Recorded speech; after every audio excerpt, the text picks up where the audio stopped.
નમસ્કાર વિદ્યાર્થી મિત્રો, હું વિજય નાકિયા અને સ્વાગત કરું છું આપણી આ સરસ મજાની યુટ્યુબ ચેનલ પર. કેમ છો બધા? ખૂબ જ મજામાં હશો મિત્રો. આજના ટોપિકમાં આજે એવો કન્ફ્યુઝન કે જે બધા લોકો પાસે હોય છે, શું ખબર કે આ હેવ અને હેઝ છે ને ઘણી બધી વાક્ય રચનાઓમાં જોવા મળે છે, ઘણા બધા ટેન્સમાં જોવા મળે છે. પણ હારું હેવ હેઝ એક જ છે તો એના મિનિંગ કઈ રીતે અલગ થઈ શકે? તો આજે હેવેજના જેટલા પણ ઉપયોગો છે ને અંગ્રેજીમાં, જેટલા પણ દરેક પ્રકારના ઉપયોગો આજના આ લેક્ચરમાં આપણે જોવાના છીએ. દરેક પ્રકારની વાક્ય રચના એ જો ટુ હેવના રૂપમાં આવે છે, પૂર્ણ વર્તમાન કાળમાં આવે છે, હેવ ટુ હેઝ ટુ આવે છે, ચાલુ પૂર્ણમાં આવે. તો આ બધામાં હેવેજનો રોલ શું છે એ બધી વસ્તુ આજના લેક્ચરમાં જોવાની છે. અંત સુધી બન્યા રહેજો એટલે તમામ પ્રકારનું સોલ્યુશન તમને આજના લેક્ચરમાં મળી જવાનું છે. તો શરૂઆત કરીએ આજના સેશનની. સંપૂર્ણ કન્ફ્યુઝન દૂર, હેવેઝના બધા જ પ્રકારો એક સાથે 44મો દિવસ પહોંચી ગયા છે. આગળના લેક્ચર્સ નથી જોયા તો જોઈ લેજો, 1 by 1 તમે આપણી યુટ્યુબ ચેનલમાં પ્લેલિસ્ટમાં તમને મળી જશે, તો ખાસ જોવાનું ભૂલતા નહીં. ઓકે, તો આજે શરૂઆત કરીએ કે ભાઈ હેવેઝના જેટલા પણ પ્રકારો છે બધાય જોવાના છે. સૌથી પહેલા આ ચાર સેન્ટેન્સ આપ્યા તમે જોઈ શકો છો કે ભાઈ આઈ હેવ અ કાર, મતલબ કે મારી પાસે કાર છે. તો અહીંયા હેવ નો મિનિંગ શું થયો? પાસે છે એવું થયું. રેડી? પાસે છે. અહીંયા એમ લખ્યું છે કે I have eaten an apple, મતલબ અહીંયા હેવ નો મિનિંગ શું થયું? કોઈ કામ. હેવ ઈટન નો મિનિંગ શું થયું? કોઈ કામ પૂર્ણ થઈ ગયું છે, પૂર્ણ થઈ ગયું છે. બરોબર છે? એટલે પૂર્ણ વર્તમાન કાળ. Ready? I have to speak. હવે અહીંયા હેવ ટુ નો મિનિંગ શું થશે? તો કે કોઈ કામ પરાણે કરવું પડે છે એવો મિનિંગ થયો. અહીંયા લખ્યું છે હેવ બીન સ્પીકિંગ, મતલબ કે કોઈ કામ ભૂતકાળના સમયમાં કરી દીધું હતું ને હજી એ કામ કરી રહ્યા છે. તો મિનિંગ આ એનું છે, ખાલી હેવ ની જગ્યાએ હેઝ છે, સી બીજું ઉદાહરણ લીધું છે. હવે સાહેબ તમે એક જોયું, અહીંયા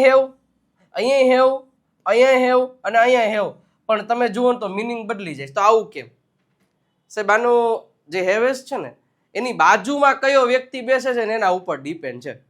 હવે માની લ્યો કે તમે હોય કે હું હોય, હું ને તમે બે, આપણે આપણું ઉદાહરણ લઈને તમને મસ્ત રીતે સમજાવું. સાહેબ હું મસ્ત રીતે તમને ઉદાહરણ લઈને સમજાવું કે તમે કે હું જ્યારે આપણે કોઈ સ્કૂલમાં હોય, ક્લાસમાં હોય, આપણા શિક્ષકો સામે હોય તો આપણું બિહેવિયર કેવું હોય? સ્ટુડન્ટ તરીકેનું હોય, થોડુંક સોફિસ્ટિકેટેડ હોય.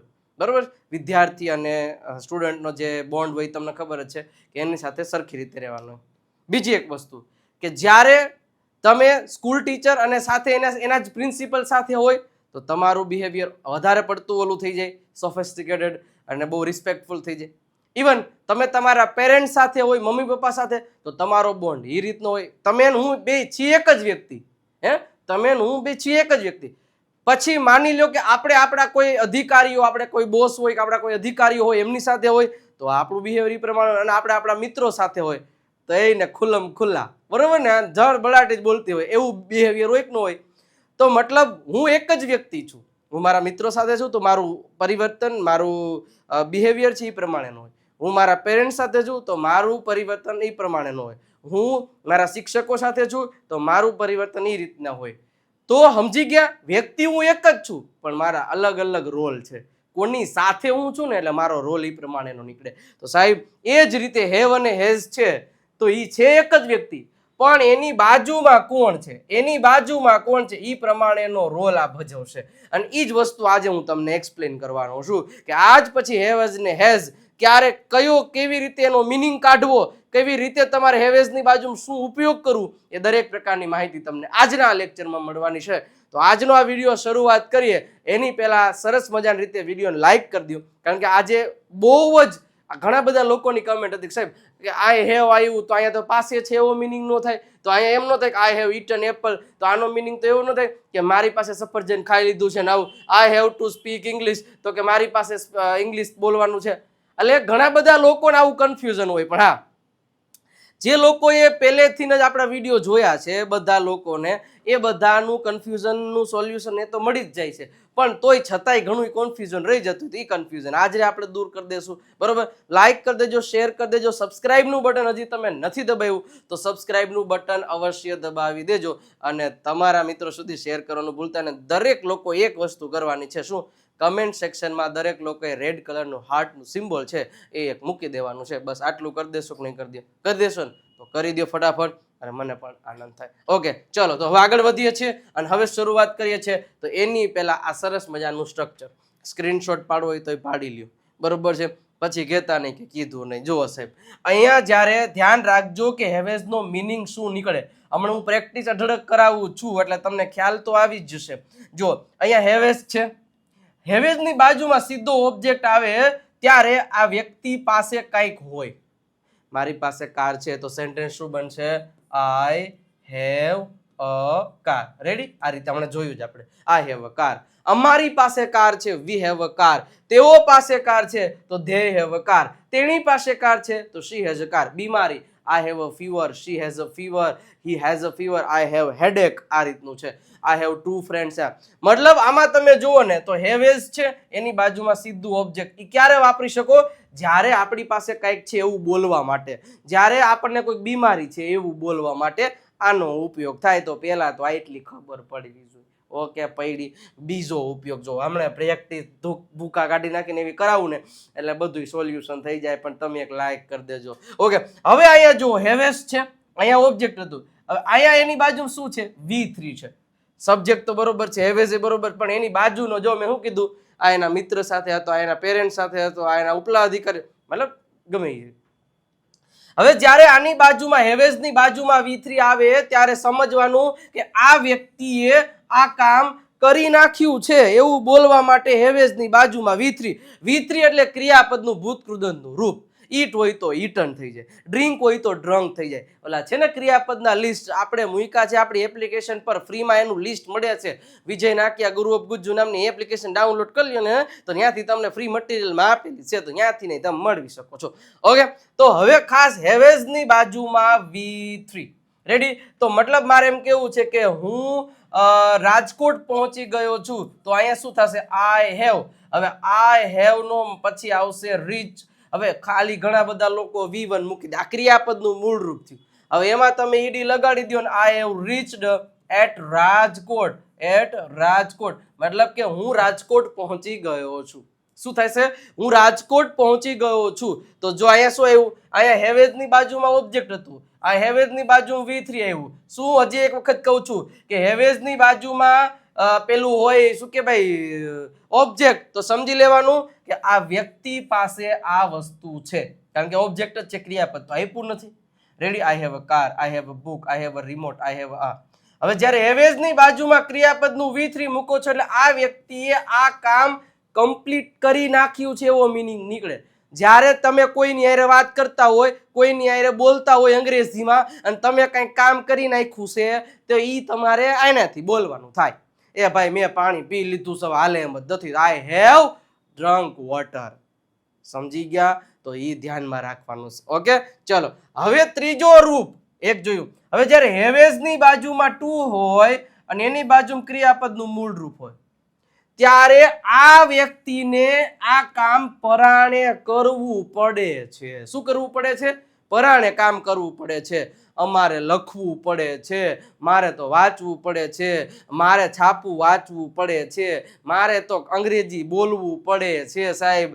તો આ બધી કામ તમારે કરવું પડે, પરાયણે નથી કરવું તો કરવું પડે. તો એના માટે માની લો કે મારે એમ કેવું છે કે ભાઈ મારે અંગ્રેજી બોલવું પડે છે, હમણાં જ કીધું, તો આઈ હેવ ટુ. હવે અહીંયા આવશે speak. I have to speak English. હવે ધ્યાન એક વસ્તુનું એ રાખવાનું છે બધી વસ્તુમાં, શું કે અહીંયા હેવ એની બાજુમાં ટુ અને બાજુમાં V1 આવશે. હવે હેવ ટુ સ્પીક, હા તેણી હોય તો શી હેઝ થઈ જશે. જો હેવ મૂક્યું એમાં હી શી ઈટ કે એક વચન નામ હોય તો આપણને ખબર છે કે અહીંયા હેઝ આવે. આ ખબર છે ને, એટલું તો પછી ખબર હોવી જોઈએ. તો આઈ હેવ ટુ સ્પીક, મારે બોલવું પડે છે. આઈ હેવ ટુ રન, મારે દોડવું પડે. મતલબ જ્યારે કોઈ વ્યક્તિને કોઈ કામ કરે પરાયણે કરવું પડતું એવું તમારે બોલવું હોય તો કોને કામ કરવું પડે છે એનું નામ અહીં લખી નાખવાનું. કોને કોઈ કામ કરવું પડે એનું નામ, એની બાજુમાં હેવ કે હેઝ જે આવતું હોય ઈ, પછી ટુ ફરજિયાત લગાડવાનું હો ભાઈ, ટુ ફરજિયાત લગાડવું પડશે. જો ટુ નો લગાડ્યું તો આના જેવું થઈ જશે, અને આના જેવું કરવું હોય તો પાછું અહીંયા V1 તો આવે ને, હેવેઝ ની બાજુમાં કોઈ દી V1 નો આવે. એટલે હેવ ટુ, હેઝ ટુ પછી જ ક્રિયાપદનું મૂળ રૂપ આવે. તો આ પેલા તો મગજ में ખ્યાલ होना चाहिए, वरना तो ये सब तो मतलब तो मगज में से निकल जाएगा. तो ये तो आपको मालूम होना चाहिए. ओके, હવે એના હજી તો હું ખાલી એક્સપ્લેનેશન આપું છું ચારે ચાર નું. હજી હું ઘમાશાન પ્રેક્ટિસ કરાવું કે એમાં તમને કોઈ ડાઉટ ન રહે, એ તો હજી બાકી છે. એટલે જુઓ તમે હવે સબ્જેક્ટની બાજુમાં હેવેઝ plus been plus I N G object since for ને ટાઈમ. આ સાહેબ ચાલુ પૂર્ણ વર્તમાન કાળનું વાક્ય છે કે જ્યારે આપણે એવું કેવું છે કે કોઈ કામ આપણે કોઈ સમયથી કરી રહ્યા. સાહેબ 10 મહિનાથી તમારા વિડીયો જોઈ રહ્યો છું સર, 2 વર્ષથી અંગ્રેજી શીખી રહ્યો છું સર, અમે 4 વર્ષથી અમેરિકામાં રહી રહ્યા છીએ.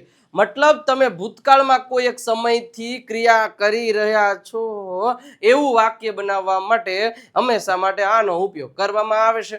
તો માની લો કે મારે એમ કેવું છે કે હું 2 કલાકથી દોડી રહ્યો છું, તો વાક્ય બનશે આઈ હેવ. હવે બીન મૂકવું પડે, આઈ હેવ બીન. જોજો ધ્યાન રાખજો, શું છે? હેવ હેઝ ની બાજુમાં બીન, એની બાજુમાં આઈએનજી. મતલબ આ વ્યક્તિ કોઈ પણ પ્રકારની ક્રિયા ભૂતકાળના સમયમાં ચાલુ કરી દીધી હતી, હજી એ કરી જ રહ્યો છે. હવે પાછું એમ નહીં કહેતા આમાં આઈ એમ રીડિંગ ને આઈ એમ સ્પીકિંગ, આઈ એમ ડાન્સિંગ, એ ચાલુ વર્તમાન કાળ થઈ જાય. ચાલુ પૂર્ણ વર્તમાન કાળ અને ચાલુ પેલો બેમાં તફાવત શું છે ને એ મેં સમજાવેલું છે રેડી ભૂતકાળના. એટલે જ કહું છું બધા લેક્ચર જોઈ લેતા હોય ને તો કોઈ તકલીફ પડે જ નહીં, પણ તમે જોતા નથી ને એટલે ક્યાંક ને ક્યાંક તકલીફ થઈને ઊભી રહેશે. પણ એવું નહીં કરવાનું, જોઈશું. પણ અત્યારે વિડીયોને લાઈક કરી દો, શેર કરી દો, ઓલો દિલડું મોકલી દો, સબસ્ક્રાઇબનું બટન, એટલું તમારે કરવાનું. ચલો, શું કીધું કે ભાઈ હું 2 કલાકથી દોડી રહ્યો છું. 2 કલાક. આઈ હેવ બીન રનિંગ. શું દોડી રહ્યો છું? તો આઈ હેવ બીન રનિંગ. ક્યારથી? તો કે સિન્સ નહીં 4 આવશે. 2 કલાક કીધું, 2 hours એટલે 2 hours. સાહેબ અહીંયા કેમ સિન્સ કેમ 4? તો કે અહીંયા જો ચોક્કસ સમય હોય તો સિન્સ આવે, અચોક્કસ સમય છે તો સિન્સ આવે. ચોક્કસ સમય હોય તો 4, અચોક્કસ સમય છે તો સિન્સ. આ બધું ચાલુ પૂર્ણ વર્તમાન કાળમાં સમજાવેલું છે, બરોબર છે. ક્યારે કયું આવશે તમે સર્ચ કરીને જોઈ શકો છો, એટલે ચિંતા નહીં કરવાની. તો ચારે ચારમાં શું કીધું ફરી એક વખત કહી દઉં છું, એટલે કન્ફ્યુઝન નો રે. હેવેઝ હોય એની બાજુમાં ઓબ્જેક્ટ હોય ત્યારે આ વ્યક્તિ પાસે આ વસ્તુ છે. હેવેઝ હોય એની બાજુ V3 ક્યારે આવે કે આ વ્યક્તિએ આ કામ પૂરું કરી નાખ્યું છે.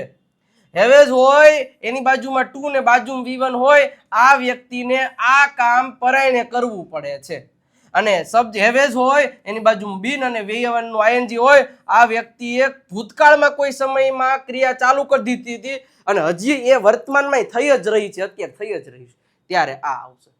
રેડી? તો હવે આપણે ડિટેલમાં સમજીએ, એક્ઝામ્પલ સાથે સમજીએ એટલે તમને વધારે ક્લિયર થઈ જશે. ઓકે, ચલો આગળ વધીએ. સાહેબ આગળ વધીએ એની પહેલા મારે તમને એક સરસ મજાની સલાહ આપી. જો તમે અનુભવો અને તમને જો એવું લાગતું હોય કે સાહેબ મારે ખરેખર અંગ્રેજી શીખવું છે, મારી પાસે કોઈ એવું મટીરિયલ આવી જાય ને, તો સાહેબ એ આ મટીરિયલ છે, બરોબર છે. સ્પોકન ઇંગ્લિશ માટેની જે one of the best book હોય તો એ છે દેવ સત્ય. ફક્ત 349 રૂપિયા જેની પ્રાઇસ છે. આ નંબર છે, નંબર ઉપર કોલ કે મેસેજ કરી અને તમે આ બુકનો ઓર્ડર કરી શકો છો. ફક્ત 349 રૂપિયા પ્રાઇસ છે, બરોબર. અને આ જે છે બુક એ તમને 2 થી 3 દિવસમાં તમારા ઘર સુધી પહોંચાડી દેવામાં આવશે. સાહેબ 35 થી વધારે બધી જે મેં એક્સપ્લેન કર્યું ને એ તો કાંઈ ન કહેવાય, એના કરતાં વધારે એક્સપ્લેનેશન તમને આ બુકમાં લેખિત સ્વરૂપમાં આપ્યું છે. વાંચે ને કોઈ અભણ વ્યક્તિ તો એને ખબર પડવા માંડે. અભણ એટલે પછી કહેવું કે સાહેબ અભણ એટલે એને કેમ વાંચતા આવડે? એટલે અભણ એટલે અંગ્રેજીમાં અભણ હોય, બરોબર છે, કે જેને અંગ્રેજી નથી આવડતું ગુજરાતી વાંચતા આવડે એ પણ આમાં શીખી શકે. તો ખાસ નંબર અત્યારે જ કોલ કે વોટ્સઅપ કરી અને આ બુકનો ઓર્ડર તમે મંગાવી લો. બેસ્ટ. ચલો, હવે મેં તમને આ 4 વાક્ય રચના એક્સપ્લેન કરી. તમને મેં એક્સપ્લેન કરી દીધું કે આનો ઉપયોગ ક્યાં થાય, આનો ઉપયોગ થાય. તમને ક્લિયર થયું? જો ક્લિયર થયું હોય તો ગ્રીન કલરના 2 હાર્ટ મને કમેન્ટ સેક્શનમાં આપી દો, એટલે હું સમજી જાઉં કે તમને આ મારો જે કન્સેપ્ટ હતો ને કે હેવેઝના કેટલા રૂપો છે, કેટલા પ્રકારો છે, કઈ કઈ જગ્યાએ વપરાવામાં આવે છે, એ તમને મેં અત્યારે એક્સપ્લેન કર્યું. હવે સાહેબ ધ્યાન રાખજો કે હવે હું અહીં તમને સરસ મજાની રીતે એક્સપ્લેન કરું છું, સરસ મજાની રીતે વાક્ય તમને બનાવતા શીખડાવું છું, એટલે તમને ખ્યાલ આવી જાય. પછી તમારી પાસેથી નહીં, હું પ્રેક્ટિસ કરાવડાવીશ. હવે તમને સેન્ટેન્સ આપવામાં આવે અને તમને તરત ખબર પડે છે કે નહીં, એ જોવું છે. હવે મારે તમને સેન્ટેન્સ કેવું છે કે તેણીએ બુક વાંચી લીધી છે, બુક વાંચી લીધી છે. હવે જો લીધી છે એટલે કોઈ કામ કરી નાખ્યું છે. શું કરી નાખ્યું છે? કોઈ કામ. એટલે આનો ઉપયોગ થાય. ઓકે, તેણી એટલે શું થશે? શી સાથે શું આવે? હેઝ. She has. હવે વાંચવું એટલે રીડ નું V3 પણ રેડ જ થાય, સ્પેલિંગ સરખો બોલાય, રેડ. શી હેડ રેડ બુક વાંચી લીધી છે તો રેડ અ બુક. રેડી? આ રીતે સેન્ટેન્સ થશે. તો હેઝ ની સાથે V3 આવ્યું એટલા માટે એ વાક્ય રચના આ થઈ, એટલા માટે કહી શકું કે તેણીએ કોઈ કામ કરી નાખ્યું છે. તો આ રીતના તમને તરત ખબર પડવી જોઈએ. હવે જો હું તમને મસ્ત રીતે સમજાવું. હવે મારે એમ કેવું છે કે ભાઈ તેઓ પાસે શું કહેવાય, દેવ સત્ય છે. ચલો, તેઓ પાસે, જવાબ દેજો. તેઓ પાસે દેવ સત્ય છે. તેઓ પાસે દેવ સત્ય છે. દેવ સત્ય આપણી બુક, બરોબર. તો તેઓ એટલે શું થશે? ધે. હવે પાસે છે એટલે તરત તમને ખબર પડે કે આનો જ ઉપયોગ કરાય. ધે હેવ થશે. તો ધે હેવ શું? તો કે દેવ સત્ય. રેડી? કે તેઓ પાસે દેવ સત્ય બુક છે. અચ્છા, હવે આપણે એમ કેવું છે કે માની લો કે મારે એમ કેવું છે કે આનું ઉદાહરણ આપી દીધું. હવે મારે અંગ્રેજી બોલવું પડે. અચ્છા, તો આપણે એમ કેવું હોય કે મારે રોટલી બનાવવી પડે છે. મારે રોટલી બનાવવી પડે છે. મારે રોટલી બનાવવી પડે છે. હવે અહીંયા તમને ખબર પડી જાય કે બનાવવી પડે છે એટલે આપણે કોઈ કામ પરાઈને કરવું પડે છે. તો એ સેન્ટેન્સ કઈ રીતે બની શકે? મારે એટલે આય. હવે જો પરાઈને કામ માટે હેવ ટુ અથવા તો હેઝ ટુ ની બાજુમાં V1 આવે તો કામ કરવું પડે છે તો શું થશે? આઈ હેવ ટુ મેક ચપાતી.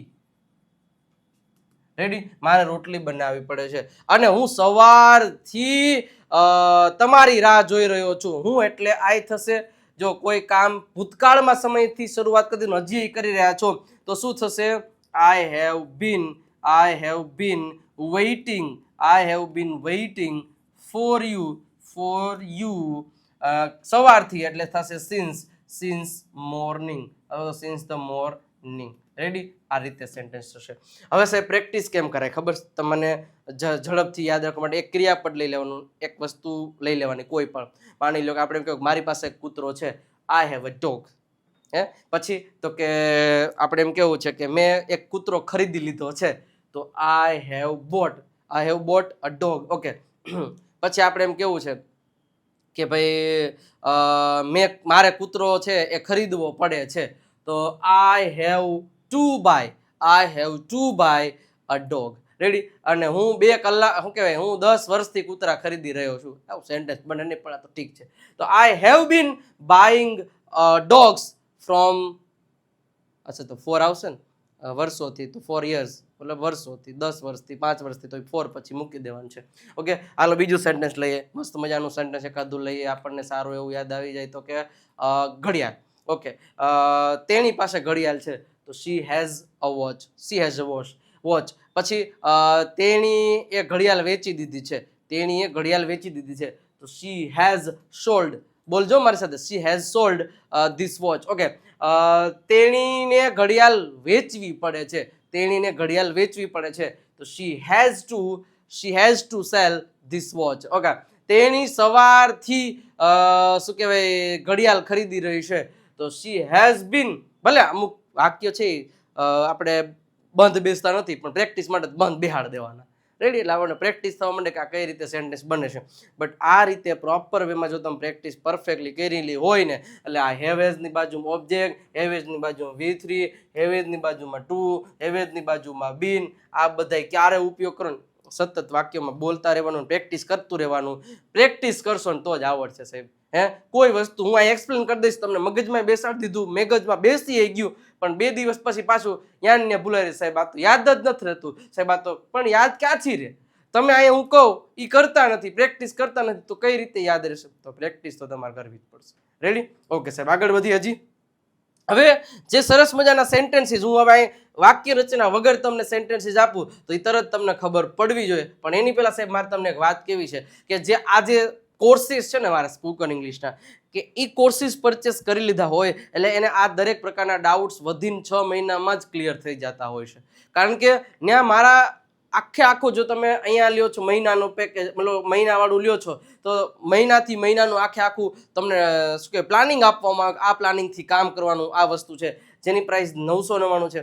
એક કોર્સ છે દર શનિવારે એમાં લાઈવ લેક્ચર આવે છે 2499 રૂપિયામાં દર શનિવારે એક લાઈવ લેક્ચર. બટ આ 10th મંથ મતલબ કે 10 જ મહિનાનો કોર્સ છે, બરોબર. આ 1 વર્ષનો છે, આ 1 વર્ષનો છે, અને આમાં બધામાં આ બધા ટોપિક છે એકદમ ડિટેલમાં એકદમ બેઝિક થી એડવાન્સ લેવલ બધા આપેલા છે. તો ખાસ કોઈ પણ એક સરસ મજાનો કોર્સ છે એ પરચેસ કરી શકો છો. 97 272 92 92 ઉપર કોલ કે મેસેજ કરી અને તમે આની ઇન્ફોર્મેશન લઈ શકો છો. તો વિજય નાકિયા ગુરુ ઓફ ગુજ્જુ નામની એપ્લિકેશન ડાઉનલોડ કરશો તો ત્યાંથી પણ તમને આ કોઈ પણ કોર્સ પરચેસ, સાહેબ અંગ્રેજી શીખવા માટે કોર્સ જરૂરી છે. ઓકે, ચલો હવે સાહેબ આગળ જો આજે આગળ વધીએ એની પહેલા સાહેબ મસ્ત મજાની રીતે હું તમને પછી એક વખત કહી દઉં કે આ 4 PDF 3 આ છે અને પ્લસ મારા તરફથી એક વર્બની PDF અત્યારે ઓફરમાં છે સાહેબ, ધ્યાન રાખજો. 99 જે વોકેબ્લરી વરી અંગ્રેજી બોલવું તો અઘરું જ છે, એને ભેગું જ ન થાય. અને 149 જેમાં 7000 થી વધારે દરરોજ બોલાતા સેન્ટેન્સીસ છે એ, અને એક 60 ડેઝની પ્રેક્ટિસ બુક છે કે જેમાં તમે પ્રેક્ટિસ જ કરી શકો જે આ બધા સેન્ટેન્સીસની એ બધી, બરોબર છે. હવે આ બધી તમે ટોટલ કરો એટલે 417 રૂપિયા થાય, બટ અત્યારે ઓફર છે 299 રૂપિયા. તો આ QR કોડને સ્કેન કરી 299 રૂપીસ ટ્રાન્સફર કરી અને પેમેન્ટનો સ્ક્રીનશોટ આ નંબર ઉપર મોકલી દેજો, પણ ટ્રાન્ઝેક્શન આઈડી દેખાય એવો નંબર મોકલી દે તરત જ તમને આ 4 PDF છે એ વોટ્સઅપ પર મોકલાઈ દેવામાં આવશે, જેથી તમે પ્રિન્ટ આઉટ એ કઢાવી શકો અને તમારી પાસે આજીવન રાખી શકો છો. રેડી? તો આ વસ્તુને ધ્યાનમાં રાખવાનું છે. હવે મેં તમને જેમ હમણાં પ્રેક્ટિસનું કીધું એ પ્રેક્ટિસ માટે સેન્ટેન્સીસ તમારી પાસે નથી તો તમને આ બુક PDF માં એમાં બધે મળી જશે, પણ પ્રેક્ટિસ સતત કરવી પડે. તો એના માટે તમને શું કરવાનું કે એક અરીસો હોય, અરીસો વારંવાર એટલા માટે બોલું છું મિત્રો કે અહીંયાથી શીખો છો, અરીસાની મદદથી શીખો છો, સેલ્ફી કેમેરાની મદદથી શીખો છો. તો પ્રેક્ટિસ માટે આ બહુ સરસ મજાનો છે. હવે તમારી સામે આમ અરીસો હોય અને માની લો કે તમારી સામે જ છે, ઓકે, મને માથું દુખે છે, આઈ હેવ હેડેક. મને પેટમાં દુખે છે, આઈ હેવ સ્ટમક એક. તેણીને પેટમાં દુખે છે, શી હેઝ સ્ટમક એક. બોલી શકો. અચ્છા, પછી આગળ તમે વધો કે ભાઈ મારે બોલવું છે, આઈ હેવ ટુ સ્પીક. તરત ખબર પડી જાય કે મારે કામ કરવું, મારે કરવું પડે છે કરવું છે તો આઈ વોન્ટ ટુ થઈ જશે, બરોબર. તો મારે શું કહેવાય કમ્પ્યુટર પર બેસવું પડે છે, કમ્પ્યુટર પર તો I have two seat in front of the computer. મારે કમ્પ્યુટરની સામે બેસવું પડે. પછી તો કે મારે ચાલવું પડે છે, આઈ હેવ ટુ વોક. મેં ચાલી લીધું છે, આઈ હેવ વોકડ. હું સવારથી ચાલી રહ્યો છું, આઈ have bin walking since morning. તો 4 જે સેન્ટેન્સ છે મેં જે વાક્ય રચના કીધી એ એક સેન્ટેન્સ તમે આખું બનાવી અને એના તમે 4 વાક્ય બનાવવાની કોશિશ કરો. સાહેબ પ્રેક્ટિસ છે ને વધારે ને વધારે જેટલું સેલ્ફ પ્રેક્ટિસ થશે ને એટલું તમને બેનિફિટ થવાનો છે. તો બને એટલી સેલ્ફ પ્રેક્ટિસ કરો, બને એવા સેન્ટેન્સીસ બનાવો, અને ખાસ તો ખાસ જે ટોપિક હું અહીં શીખડાવું ને એના બીજા દિવસે બીજો લેક્ચર આવે ને, આપણે રોજ 9 વાગે લેક્ચર આવે, તો એ 9 વાગ્યાના લેક્ચરમાં તમે પાછા આવો છો ને ત્યાં સુધીમાં તો તમારે આ ટોપિકની ભરપૂર પ્રેક્ટિસ થઈ ગયેલી હોય છે. તમારે તમારા માટે સમય આપવો જ પડશે ને તમે આપશો, મને એવી ખાતરી છે, આપશો ને. ઓકે, તો સરસ મજાની રીતે એક વખત વિડીયોને લાઈક કરી દો, સબસ્ક્રાઇબ કરી દો અને કમેન્ટ સેક્શનમાં રેડ કલરનું હાર્ટ મોકલી દો, અને આ જ રીતે પ્રેક્ટિસ કરવી પડશે, બરોબર છે. અને મિત્રો ખાસ આપણી જે વોટ્સઅપ ચેનલ છે એમાં નથી જોડાણા તો આ નંબર છે, નંબર ઉપર કોલ અથવા એક મેસેજ કરશો ને હાય, તરત જ વોટ્સઅપ ચેનલની લિંક અથવા તો ડિસ્ક્રિપ્શનમાં લિંક આપેલી છે, ક્લિક કરીને ફોલોનું બટન દબાવી દેજો. ત્યાં તમને સરસ મજાની રીતે ઘણું બધું મટીરિયલ છે, લાઈવ લેક્ચરની જે નોટિફિકેશન છે એ બધું ફ્રી ઓફ કોસ્ટમાં અહીંયા મળતું હોય છે. ટેલિગ્રામને ફોલો કરી દેજો, અને ખાસ તો આ વિજય નાકિયા ઇંગ્લિશ ગુરુને ઇન્સ્ટાગ્રામ પર ફોલો કરી દેજો, કારણ કે ત્યાં 5,74,000થી વધારે લોકો જોડાઈ ગયા છે અને ત્યાં આપણી રીલ્સો બહુ જબરજસ્ત લેવલની આવે છે, સાયલેન્ટ લેટરની કે કંઈ પણ છે, તો આ ફોલો કરવાનું ભૂલતા નહીં. અને કેવો લાગ્યો આજનો લેક્ચર એ તમારે બધાએ કમેન્ટ સેક્શનમાં કહેવાનું છે. મજા આવી કે નહીં? જે 44મો લેક્ચર હતો પણ મજા આવી જાય એવો કે જે તમારા ડાઉટ્સ હતા ને એ ડાઉટ્સ ક્લિયર કરાવતો એકમાત્ર ટોપિક લઈને હું આજે આવ્યો હતો. અને આવા ને આવા કયા કયા ટોપિક તમારે જોઈ છે એ મને કમેન્ટ સેક્શનમાં કહેજો, તો હું એ ટોપિક ઉપર પણ સરસ મજાની રીતે લેક્ચર્સ કે વિડીયો છે એ બનાવીને તમારા કન્ફ્યુઝનને દૂર કરીશ. બટ હું તો દૂર કરીશ, પણ તમારે એક મારી હેલ્પ કરવાની છે. એ વિડીયોને લાઇક, શેર અને સબસ્ક્રાઇબનું બટન દબાવી અને એક કમેન્ટ સેક્શનમાં કાંઈ ન લખો તો રેડ હાર્ટ કરી દેશો ને. ઓકે, તો મળીએ છીએ નેક્સ્ટ લેક્ચરમાં. ત્યાં સુધી આવજો, બાય બાય, ઠાઠા. સૌથી પહેલા લાઇક કરતા જજો. મળીએ છીએ.